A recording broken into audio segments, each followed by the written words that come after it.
તો જગતનો તાત આજે પણ અન્યાયનો ભોગ બની રહ્યો છે। સાબરકાંઠાના ઈડરથી શામળાજી સુધીના નેશનલ હાઈવે માટે જમીન સંપાદનનો વિરોધ આનું જ એક ઉદાહરણ છે। ખેડૂતો જમીન આપવા તૈયાર છે, પણ તેમને મળતા વળતરમાં મોટો ભેદભાવ જોવા મળી રહ્યો છે। જમીનના યોગ્ય વળતરની માંગ સાથે ખેડૂતો સરકાર સામે જંગે ચડ્યા છે। ખેડૂતલક્ષી યોજનાઓની મસમોટી વાતો થાય છે, ખેડૂતોના નામે જ મત માંગવામાં આવે છે, પરંતુ જ્યારે ખેડૂતોને તેમની જમીનનું વળતર આપવાની વાત આવે છે ત્યારે જગતનો તાત અન્યાયનો ભોગ બને છે। સાબરકાંઠાના ઈડરથી શામળાજી સુધી નેશનલ હાઈવેના નિર્માણમાં જમીન સંપાદનનો વિરોધ થઈ રહ્યો છે। ખેડૂતો જમીન આપવા તૈયાર છે, પરંતુ તેમને વળતર સામે વાંધો છે। હાઈવે માટે 371 એકર જમીન સંપાદિત થવાની છે। એક જ જિલ્લામાં 17 કિલોમીટરના અંતર માટે અપાતા વળતરમાં મોટો તફાવત છે। પશ્ચિમના ખેડૂતોને પ્રતિ ચોરસ મીટર 110 રૂપિયા, જ્યારે પૂર્વના ખેડૂતોને 670 રૂપિયાનું વળતર અપાઈ રહ્યું છે। ખેડૂતોની માંગ છે કે બધા ખેડૂતોને સમાન વળતર મળવું જોઈએ। ચોરસ મીટર દીઠ 1000 રૂપિયાથી વધુનો ભાવ મળવો જોઈએ।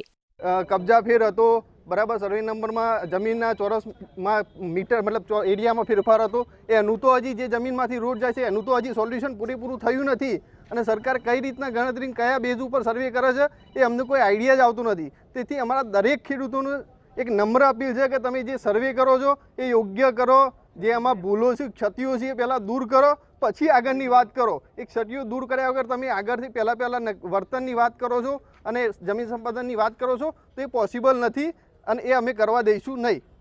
જો માંગણીઓ સ્વીકારવામાં નહીં આવે તો આંદોલન થવાની શક્યતા છે।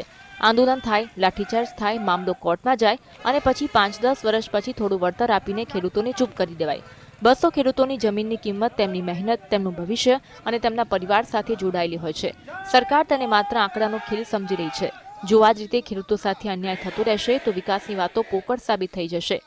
7 ગામો છે, બડોલીથી માંડી અને મણિયુર સુધીના વચ્ચેના જે ગામો છે એમાં વાસણોલ છે, કુકડિયા છે, લાલોડા છે, સવગઢ છાવણી છે, સાપાવાડા અને મણિયોર, આટલા ગામોના 300 ખેડૂતો જ્યારે નિરાધાર થતા હોય ત્યારે આપણે આની માટે રજૂઆતો કરેલી છે।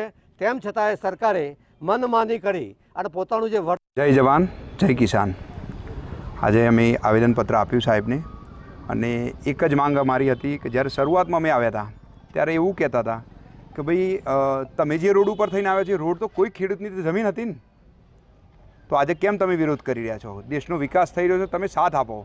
અમે સાથ આપવા માટે થોડીક તૈયારી બતાવી તો આજે અમને જે વળતર ચૂકવવા। પણ એક વાત ચોક્કસ છે, ઈડરમાં જમીનનો આ રણસંગ્રામ સરકાર સામે મોટો પડકાર બની રહેશે। ખેડૂતો હવે મૂંગા પશુ નથી, તેઓ પોતાના હક માટે લડતા શીખી ગયા છે। જો સરકાર ખરેખર વિકાસ ઈચ્છતી હોય તો તેમને ખેડૂતોનો વિશ્વાસ જીતવો પડશે। જુગનુ રૂપાલી, GSTV, સાબરકાંઠા।